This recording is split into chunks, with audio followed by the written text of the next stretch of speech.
testing. Thank you for joining the ACA Small Business Boot Camp and Resource Collective for this Monday morning, July 20th. I'm Robert Theobald, the Small Business Ombudsman and Vice President of Small Business Services for the Arizona Commerce Authority. I want to welcome you for joining us today. We've got a great session today, preparing small businesses to return stronger than ever. Ours on workforce today, and we'll get to that shortly. But first, I want to start by thanking our community partners. We could not do these boot camps without them. They have been a great resource to provide content, the experts, and support to this program, so thank you. The Small Business Boot Camp and Resource Collective is a program designed to help small businesses emerge from the COVID crisis even stronger. It's a statewide initiative supported by those community partners, and it is a daily boot camp, daily webinar through July, through this week and next, with great resource from those community partners and then additional resources in our resource collective.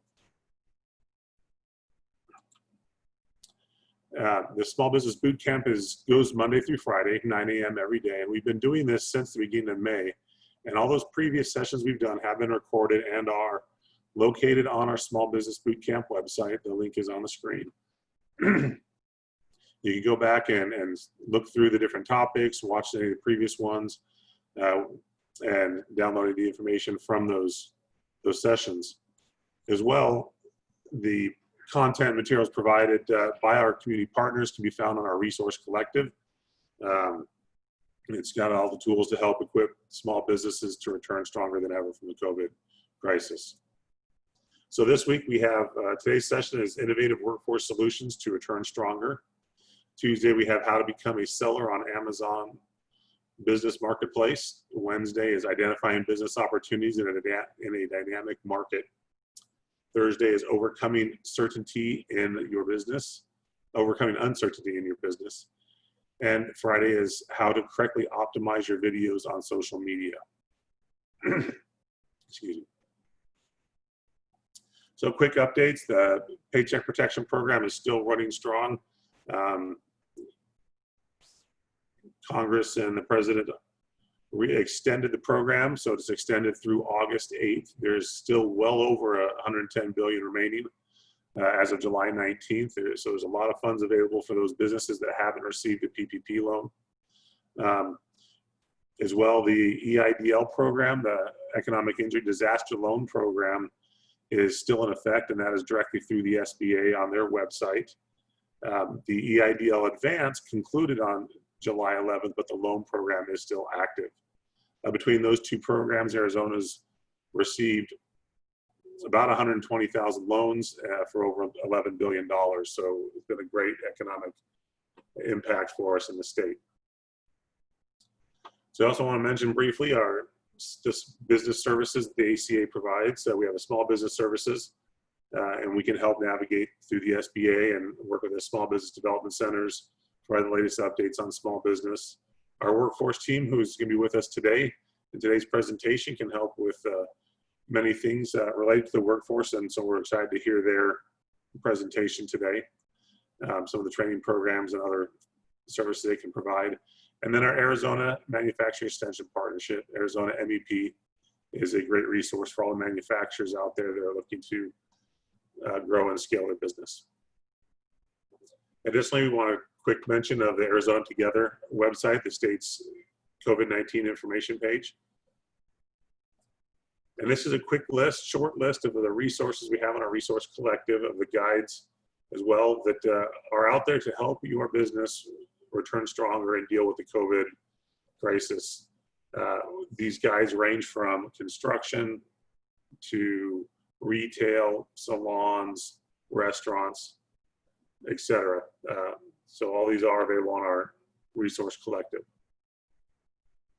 You can also just stay informed of general business related items with the COVID-19 on our azcommerce.com/COVID-19. And with that, today's speakers, we have Ashley Wilhelm, who's the Workforce Arizona Council Manager and the Office of Economic Opportunity for the state of Arizona, and Patrick Goetz with his Employer Engagement Officer at Arizona at Work for Yuma County. We're excited to hear their presentations, so I am going to go ahead and stop sharing my screen and turn it over to them. So Ashley and Patrick, all yours. And you're both still on mute.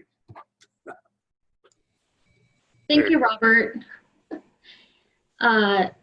You know, I always say that I'm going to not do talk while I'm on mute, but it happens every time. So thank you so much for having us today. We're looking forward to sharing more about how Arizona at Work can help businesses. And we're going to take a deeper dive into the services that Arizona at Work has to offer today. First, if you don't know about Arizona at Work, we are a network of organizations that work with businesses to provide workforce solutions. There are offices throughout the entire state. Business engagement is the foundation for all of our workforce programs. We work through industry collaboratives. We help navigate the industry collaborative groups into identifying what needs they share and identify possible solutions. Some of the things we've done is we have worked with individual businesses, but in those collaboratives, we've also coordinated between business or education institutions to ensure trainings developed that meet the needs of the employers and meet industry standards. So those are some ideas of things we've done in those groups. And people often think of Arizona at Work as just as a job bank or somewhere where job seekers can go to connect with, find jobs, right? But we have many more services that are offered to both the job seekers and the businesses. Our goals are to support and promote economic prosperity. We promote long-term economic stability and competitiveness and growth throughout Arizona. We assist in finding skilled workers, so that is something that we do. We do make those connections. And we provide other workforce services through different sets of strategies, activities. We work with the employers and partner with them to figure out what those needs are. We also provide services throughout the business cycle. So we do this by continually building relationships with business and our community stakeholders. Hiring assistance can range from facilitating a connection with our networks and partners and programs, assist in developing job training programs, such as apprenticeships. Apprenticeships can get an individual in a position quickly, allowing for time to train to your needs as the business.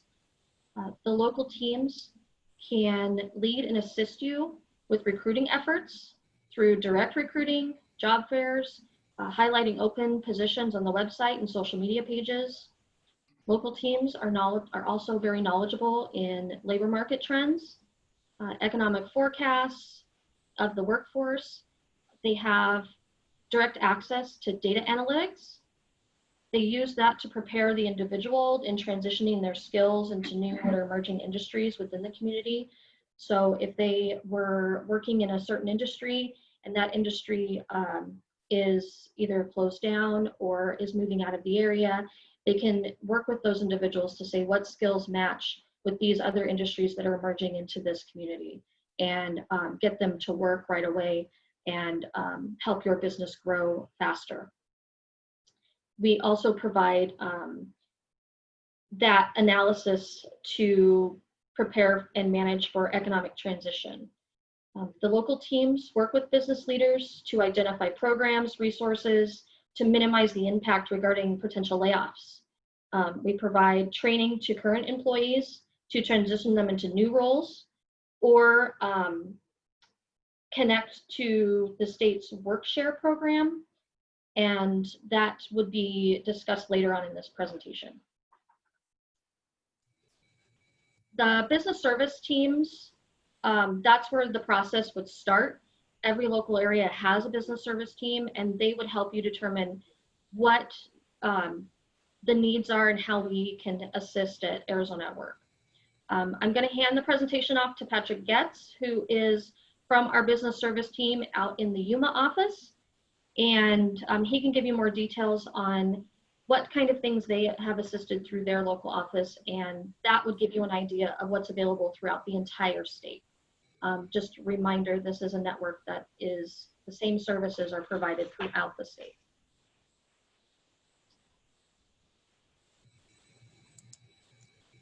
On to you, Patrick. Thank you.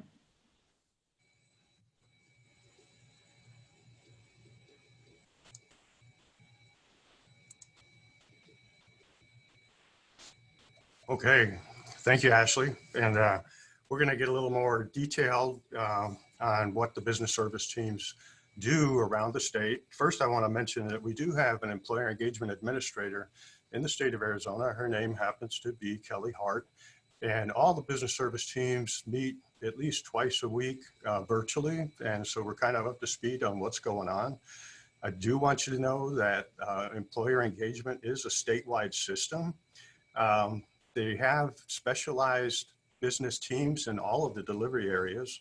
And I think a lot of the businesses and employers kind of think that, or have the perception that Arizona at Work is only for job seekers. But I do want to reiterate that the business services is for employers and the local businesses. Without those local businesses and employers, and we don't have nothing for the job seekers. So it's very, very important that we have the assistance and we're able to work with small employers and businesses.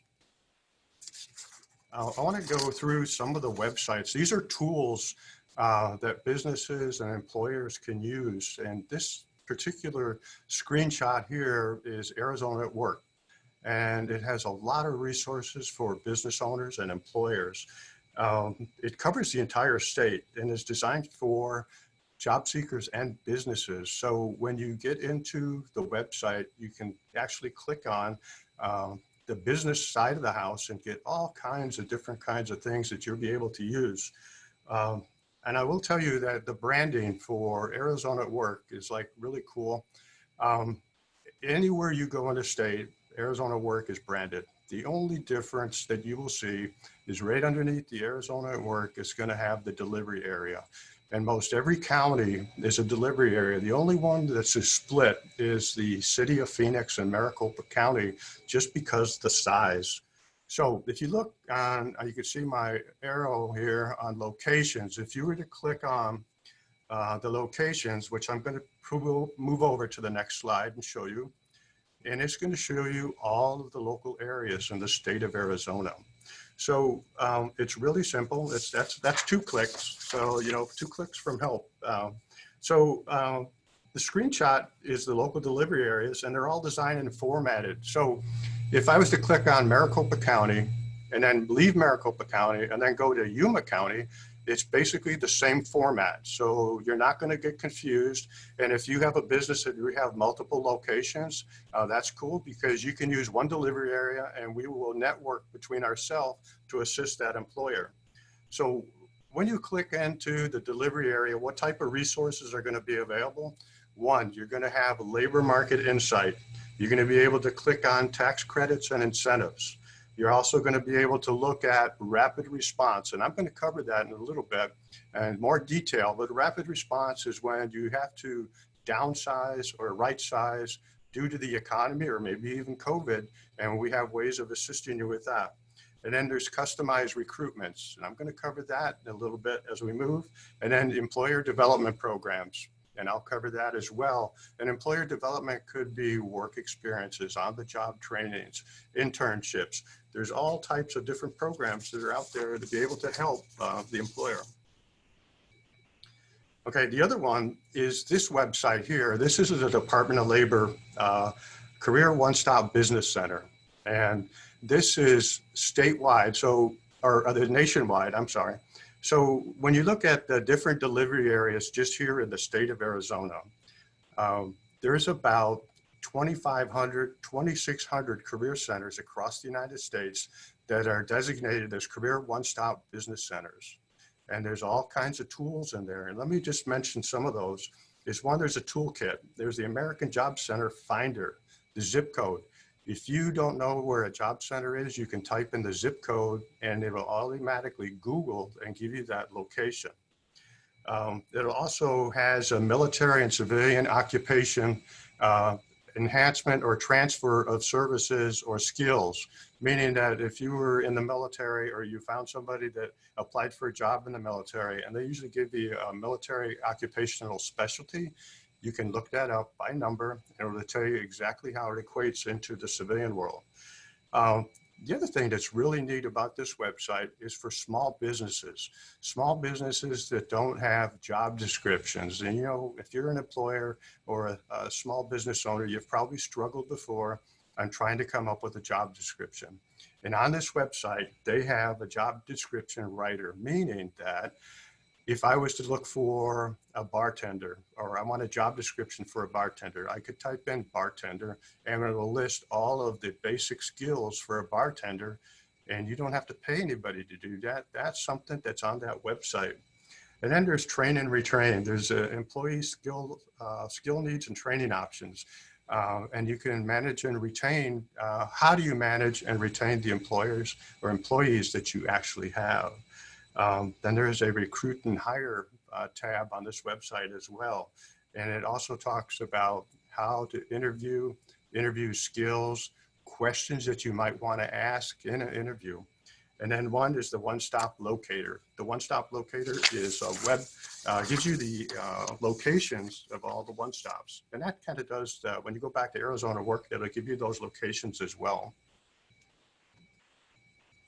So one thing I think is important for employers and small business owners is to know how Arizona Work job system works. And that's what we call the Arizona Job Connection.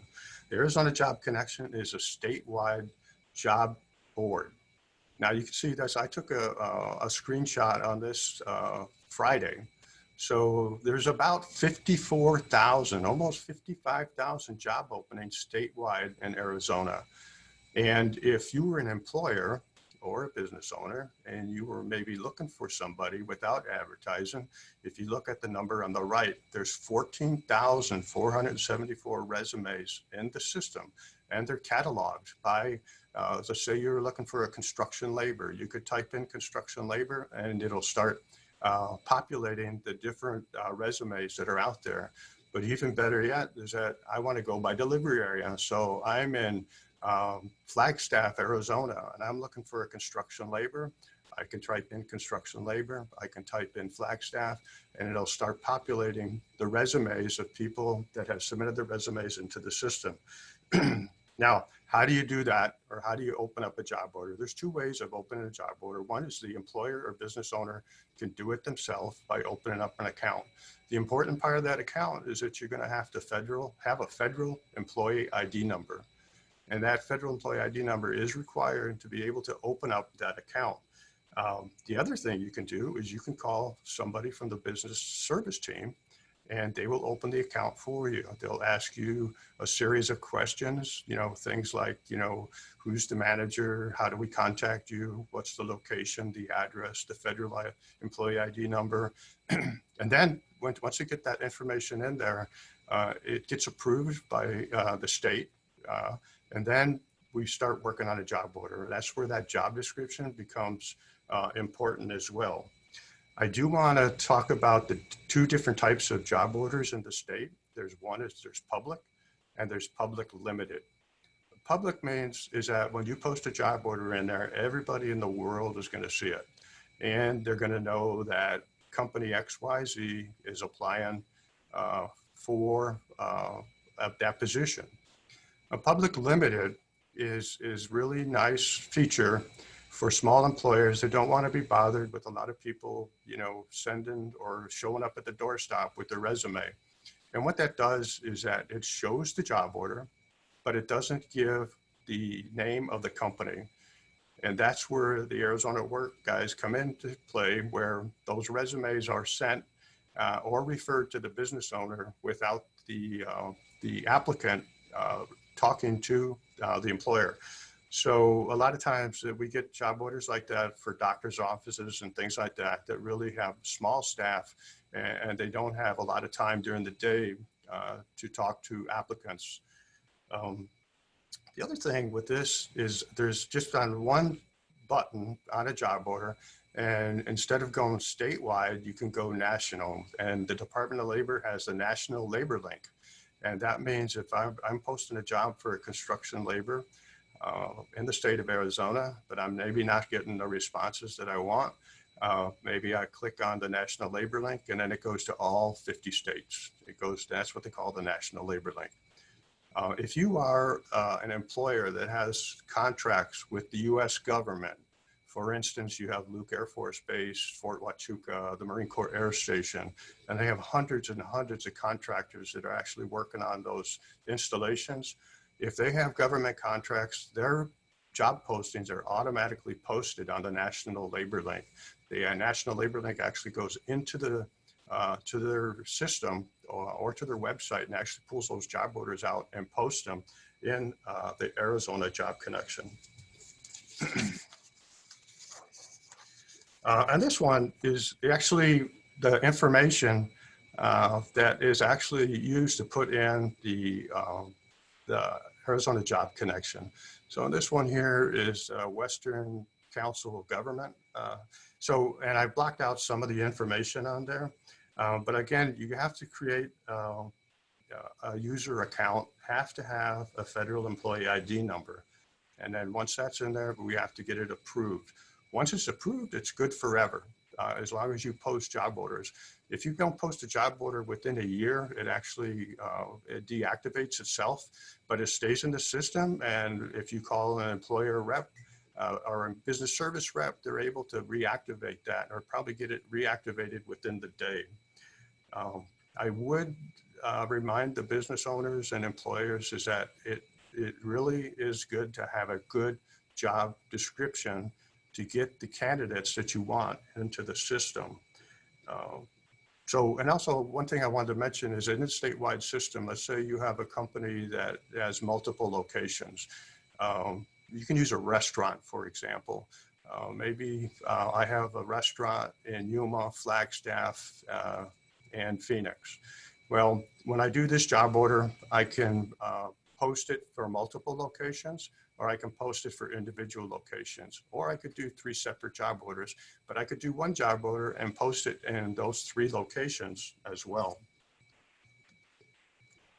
Okay, we're going back to the Western Council of Government, and you can see that they've posted 259 job orders over a period of time. So they use the system quite a bit. This employer chose to start and close date for a job order. So these things are automatic. So let's say I want to open up a job order on July 1st and I want it to close on July 10th. It opens up by itself on the 1st and it will close itself out. The other thing is that when people apply for the job, under the job order is the applicants, and they can post a resume as well. And you can actually go in and take a look at that without even talking to the individual. And then sometimes you have a job order and then all of a sudden maybe you don't. But you can take that job order and you can be active and then you can put it on hold. And then you can close it out. If you put it on hold and you want to reactivate it, you can do that as well. Okay, this is just a screenshot. That's the Arizona Job Connection. That's a job order right there, or job orders and how they're viewed by job seekers. And you can see there's a restaurant team manager from Chipotle Mexican Grill. Okay, and you can see that. Now, if you look at that job order number, and I'm looking at it right here, you can see my arrow. It has a JC in front of it. That JC means it's in the Arizona Job Connection, but it was pulled from another website, may have been Indeed or ZipRecruiter or something like that. And it actually goes into the Arizona Job Connection. Well, you can see one here for a restaurant manager for Yuma and El Centro, again, multiple locations. But when you see the job order with just the numbers on it, that means it was probably done by the employer or by employer services member that actually put it into the account. And then when they look at that, you can see just a summary of the posting. And then just by clicking on the job order, the individual can see the directions for applying for that position, and they can get the directions and go ahead and do that. Now, this is a cool feature in Arizona Job Connection, and it has a real big benefit for employers and small businesses. And again, this is where I can do a resume search. So it's not only for employers, but we use it on the business service team because we get involved in a lot of recruitments with large companies that come and they might want to hire 200-300 people at a time. But some of the key positions that we're looking for, maybe like a quality control engineer, a production manager, a plant manager, I can go in there and I can write plant manager in the job description and it'll start populating.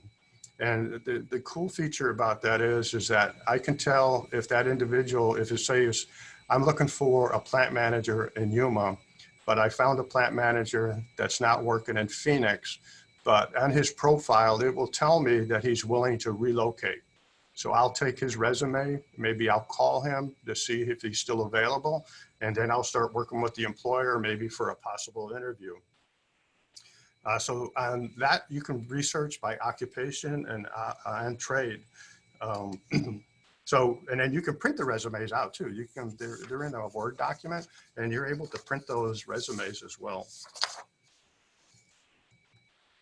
Next slide talks about job referrals. Now, I know as a small business owner and employer, you probably over a period of time have received resumes or people apply for jobs that are totally not qualified for that position. So what happens in the Arizona Job Connection is if you are asking for referrals and you have certain types of things or requirements for that position, they can be vetted. And that's where we do the referral system. So an applicant comes to one of the job centers and says, hey, I'm interested in this position, but the position requires a certain certification. It requires maybe a high school diploma. Maybe it requires a college degree in a certain area. The person that's reviewing that can vet that. And if they meet all the requirements, then they'll make that referral. That's a match. If they don't, then they won't make the referral. And in this case, for the employer, and hopefully when they look at the referrals for that position, is that those people have met all of the minimum qualifications for that position. This is something locally that I wanted to mention, and all the delivery areas are a little different. And under the Workforce Innovation Opportunity Act, that flexibility is given to those local areas because what's good in Phoenix is probably not good in Yuma. And what's good in Yuma is probably not good for Tucson. It just depends on the geographics and the makeup of the delivery area. So in this one is we do a job order in Yuma and it goes out into the state system and then it goes out into our social media. But these are our partners here locally. So they go out to all of those partners and then they spider out again. So it actually goes out to well over 100 recipients just by social media. You know, and we really value our military bases here locally, like the Yuma Proving Ground and the Marine Corps Air Station. The Marine Corps Air Station has about 5,000 Marines out there, and they, of course, have spouses out there that are looking for employment as well. So it's a good thing for us to be able to have that distribution system. Now, this is a job order again, but the social media distribution. Yuma has worked very hard with the social media. And right now we have well over 7,000 people that follow our Facebook page. Once that job order is posted and it's in Arizona Job Connection, it goes out on our Facebook page as well. We have to look at our audience, and this is for everybody around the state, and how we're trying to reach our job seekers. So not only do we use Facebook, but we also use Twitter as well. And the reason that is that a survey was done probably about a year and a half ago. And most of our older, and I won't define older, but our older job seekers are mostly on Facebook. And then when you go to the youth, you know, we have youth 16 to 24 under the Workforce Innovation Opportunity Act, and they're mostly on Twitter. They tell me that Facebook is for old people, and the jobs that they're looking for, if they're going to see them, it's going to be on Twitter. And then at social media, just recently, we did a virtual etiquette workshop. And because most jobs or recruitments right now are being done virtually, a lot of people are struggling on how do I apply for this job? How do I interview on Zoom? How does this all work? Well, because of our Facebook page and our following, so we did one virtual etiquette workshop, but we had over 1,000 people attend that workshop. And right now it's being, the link has been given to the state and to the local delivery areas because they recorded it. And there's a lot of good stuff on there. People are asking like, hey, I'm doing a job interview virtually, but I'm at home. What do I do with my kids? And they had a lot of valid questions. So that was a very interesting workshop, and hopefully we can have more of those, because recently most of our recruitments have been virtually as well. Now I want to kind of give you an idea of the job order process, just so it kind of makes sense. But a lot of times the employer engagement or business services is asked to do mass recruitments. So when I talk about mass recruitment, I'm not talking like 10, 20, 30 people. We're talking maybe hundreds. So how do we do that? So, and you can see over in box 1, we talk about mass recruitment. And we have done those. We got Fortune 500 companies all over the state that we've done recruitments and if you're doing something that big, it's almost like a statewide recruitment event, because you're not necessarily going to have all the talent located in that delivery area. So in this one is a mass recruitment. We do research the labor market information. And this is where a lot of times we get called into the economic development arena, and we have to face the potential employer, and they're going to ask us, do you guys have the talent? Can you show us that you have the talent to staff this recruitment? And then we go in with our labor market information. We talk about how many people are looking for work, talk about the unemployment rate and things like that. So, and then we start collecting information and number of applicants, because we got to vet those, and for the employer. And then maybe secure location. A lot of places here in Yuma, we normally do the Civic Center for mass recruitments, or our Martin Luther King Career Center.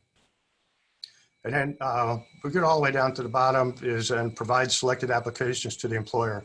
It depends on what the employer wants and how they want to conduct that recruitment. A lot of times we do all the vetting and give them the applications. There's a lot of situations around the state where they do the vetting right on site, and they do the questioning or the interviewing right there, right on site. So just recently we did a recruitment for national lending out of Mesa, Arizona. So remember, we're in Yuma, but we're working with an employer from Mesa, and they're wanting to hire some folks. We did it all virtually, and the Zoom was awesome. The employer, we had the vice president of the company on there. He had his hiring team on there.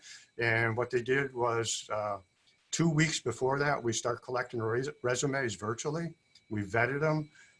The people that registered for that event went to the event registration system, which automatically gave them a link to the virtual job fair. So not anybody could attend. They had to register. So now we have their name, their email address, their telephone numbers, and a resume.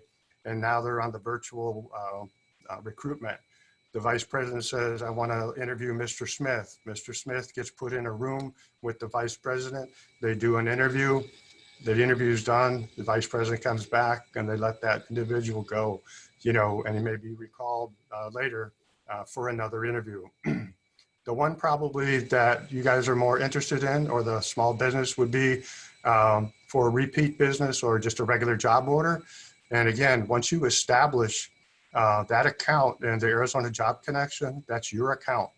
And you're able to log into it, or you're able to call your business service representative, and he's be able to get into it and find out whatever information that you need. The other one is for layoff aversion.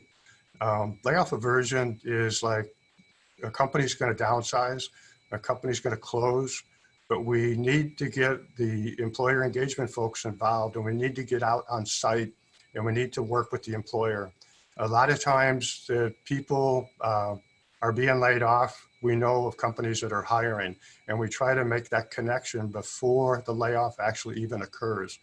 Now, due to the COVID, the COVID came on so fast, is that a lot of companies and employers were downsizing or closing, and most of the information that we got was, after the fact. So that layoff aversion was skipped, and then we go right into a rapid response service. And that's where we take a business team out with our partners and actually visit the site, either in person or virtually, and then give them the information that they need. Because most of the time, people that get laid off have been working for years and years, and they don't know how to go out and look for a job. Years and years ago, it used to go at the Wednesday and the Sunday newspaper, and it was full of jobs, and all those days are gone. And everything is pretty much online. So if anybody's been working for a long period of time, they probably don't have a resume, and they're not up to speed on how to look for employment. That kind of gives you an overview of how the job order system is. The slide on the right side over here is all the locations in the state. And those are the comprehensive one-stop career centers. So meaning that if you look at Yuma, Arizona, you got one listing, but we actually have an affiliate over at our Department of Economic Security. And we also have another career center, a specialized career center, which we call the Martin Luther King Center, and it's for ages 16 to 24. So, like the city of Phoenix and the city of Tucson has multiple one-stop centers, but we just list the comprehensive center for that. Okay, I'm going to talk about the recruitment. This particular one here, I just wanted to show it. This is specific to Yuma. In the background there, you can see that's the Yuma Civic Center. But all of these across here are what I would call mass recruitments, where people are trying to, new industries are coming in. So here's one like Allmark Foods. They needed 75 people to hire. They had 465 applications. DatePack is a yearly recruitment. They have 1,200 positions, got 1,500. So that's kind of how it works around the state. Each delivery, again, is a little bit different. And again, you can see on these bottom slides here, usually we do a career and job fair once a year, which we're not doing this year because of the COVID. But here you can see the smallest attendance that we've had on our partner job fair is 1,500, and the largest is 3,300. This is an important slide, and I want to cover that on the different types of trainings and experiences that are available for the employers.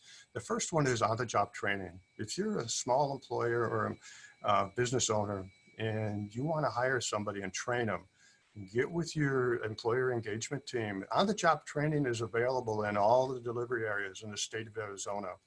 The thing about the on-the-job training is that you can hire somebody, and the Workforce Innovation Opportunity Act will reimburse you up to 50% for the first 90 days. The important thing about the on-the-job training is that you're actually hiring that person, and you engage in a contract with the delivery area, and then you'll need 8 skill attainments that have to be learned during that training. Now, the other thing is if this person doesn't work out, the contract doesn't make you keep that person. Of course, you could let them go for whatever reason, just like you would for any other person filling a position. But think of the cost savings, meaning like if you hired somebody at $20 an hour and you're going to get reimbursed $10 an hour for the first 90 days, that's a huge savings for the employer. The next one is work experience and internships. Most all of the delivery areas have these. Some have internships, some don't. In Yuma, we have both. The difference between the two is a work experience is somebody that may have not worked in the last 2 years, meaning that why didn't I work in the last 2 years? Well, maybe somebody got divorced. Maybe there was a death in the family. Maybe somebody was incarcerated and they got put back into the workforce. Those are just some of the reasons, possibly. Another ones is you know what, the kids are all grown up and they're out of school now, and I can go back to work. So the work experience is where we engage with the employer. We come up with the job description, we come up with those 8 skill attainments, and then the employer trains them, usually up for 90 days. But the Workforce Innovation Opportunity Act pays all the salary on the work experience. So if you needed somebody and we had found somebody that could fulfill the job description or the skills that you're looking for, and they qualify for a work experience, then that individual could be put in that program with the employer. An internship is very similar to a work experience, but the internship is something that, like, remember, we go back to that rapid response, and we have somebody that's unlikely to return to that job, and then we're going to expose them to a whole different new job experience, and that would be an internship. And that would be like more for a dislocated worker. Incumbent worker training is something that is available for you to be able to train employees on the job at your location, meaning that you engage with the local delivery area. You come up, maybe you've got an electrician that needs to be upgraded into another position, and they can come up with a training program, and they can offset the cost on those. The other thing I want to talk about is the Arizona Career Readiness Credential. And that is something that is free to employers, it's free to job seekers. It's an online program at no cost. It can be done at work or home. It's initially online assessment will place the applicant, and it'll be no higher than a silver area. And it's in-person proctored exams. So meaning, like, if you're an employer and you have maybe a secretary or a receptionist that's working for you, and you want them to improve on their communication skills, you can enroll them. All you have to do is get with the One Stop Career Center, and they get some basic information. They could probably do it over the phone. They get you a login and access, and that individual can start working on those workshops. Once they get to a certain level, then it's time to go for the proctored exam. And once they do that proctored exam, they will get a certificate. And this program, again, is from the governor's office. We use it extensively here in Yuma. It's used extensively across the state. And it's a program that employers really need to embrace because you can really upgrade the skills of your current employees. This slide here is the layoff aversion. And I've pretty much covered a lot of that and some of the things that we can do. But if we have to come out on site, we can do career counseling, job search assistance, we can do resume prep. Several years ago, we had a call center that closed like 350 people, but we actually went out on site and were able to do all of those skills. I want to touch on unemployment insurance. A lot of employers are telling us right now, we're calling our people back, but they're not coming back. Right now, unemployment insurance has a federal stimulus, which is an extra $600 on top of the $240 that the state of Arizona provides. That is due to expire on July 25th. We're expecting a tidal wave of folks trying to get back to work after that. There is a bill in Congress, actually this week, that there's a possibility that they may extend those unemployment benefits up until January of next or January of this year, or next year, I guess it would be next year. The last slide I want to talk about is Team Up.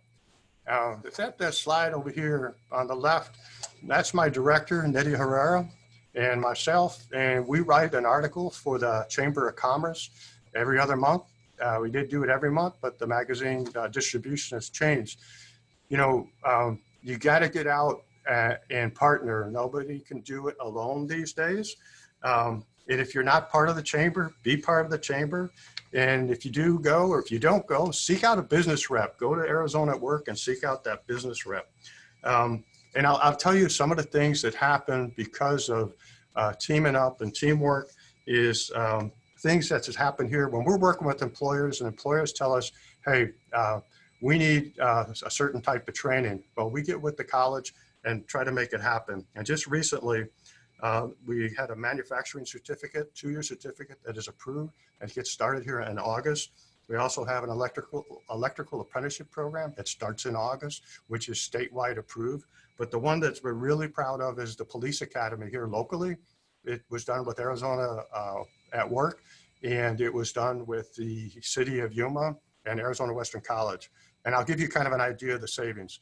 If you were on an outlying area and you had to send a police cadet to Phoenix, to the academy, you got to pay, mileage, you got to pay per diem, you got to pay hotel on top of the training. Here we do it locally, save all of that money, and they can qualify for the program under the Workforce Innovation Opportunity Act. So those are kind of some of the cool things that happen in Yuma, but those things are happening all around the state. You just need to get to know your person that represents your engagement or employer engagement in the local area. And with that, Ashley, I'm going to pull out, and I guess we can start answering questions if they have any. All right, thank you, Patrick and Ashley. Attendees, if you have questions, please post them in the Q&A box at the bottom of your screen. One question that I have is, what benefit does an employer have, or how can it benefit them by hiring someone that has the ACRC credential completed? Well, it depends on what area that they have the credential in, but again, it's just not like somebody that took the course or took the certificate. Is that they have a proctored examination, and that's meaning that they have to test out to that level. So a lot of employers come to us and say, the communication skills are bad, their math skills are not where they should be, and they need to upgrade those. And the other thing that's really good about it, that it's no cost to the employer at all.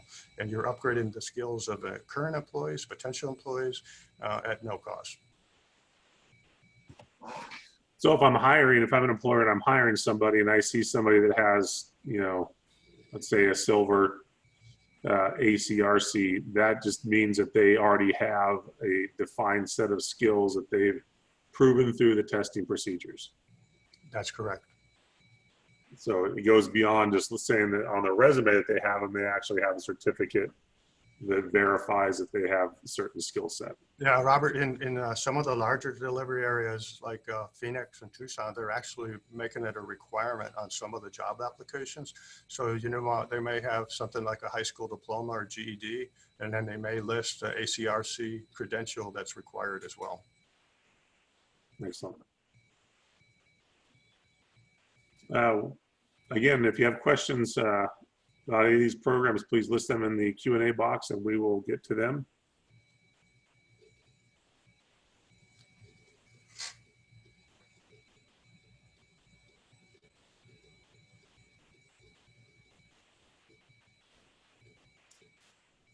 Looks like we have a quiet group this morning, but that's all right. That means we did a good job, Robert. Yeah, they answered all the questions. Did a great job. So we have a few minutes left, and there's no problem wrapping up early. But I just want to give Patrick and Ashley, give you guys a minute or two to wrap up with some final thoughts, and then we will close out this session. I would say for those that are watching this after the fact, please go ahead and go to Arizona at Work website, look up your local area and contact them with additional questions or just to see what kind of services that they can provide and help you with. Right now, we all know that COVID is presenting some new challenges. We are working through that, trying to figure out, as Patrick mentioned, how to do things virtually. And if you have an idea and you're not sure how to execute it, we can try to help you execute that, and we can work together to try to figure it out. So don't think that just because we haven't done it that we can't. Thank you. Patrick, any last words to share? I would just say, Arizona at Work really has some great programs and features for the employers. If you're a small business owner, an employer, and you don't know who your business rep is, give a call out there and meet with them. We try to stay with those employers in good times and bad times. It's always fun to do recruitment and hiring folks and adding additional people. And it's really sad when we have to downsize or right size, but we stay with the employer. And there's a lot of great people out there looking for work that don't know how or necessarily are good at looking for work. And we're out there to help them. So I would just say, if you don't know who your business rep or your employer engagement rep is, find out who they are, and start working with them. Excellent. Thank you, guys. Patrick and Ashley, we appreciate you being on the webinar today. Thank you for your time and the great content you've provided on the workforce programs that are available to help support our employers out there, our small businesses. For the attendees, just a reminder, we will be back again tomorrow morning at 9 a.m. for our session with Amazon, how to get an Amazon workplace or marketplace set up. So we're excited about that webinar. So thank you for joining us today, and we look forward to seeing you tomorrow. And everybody have a great Monday morning. Thank you. You.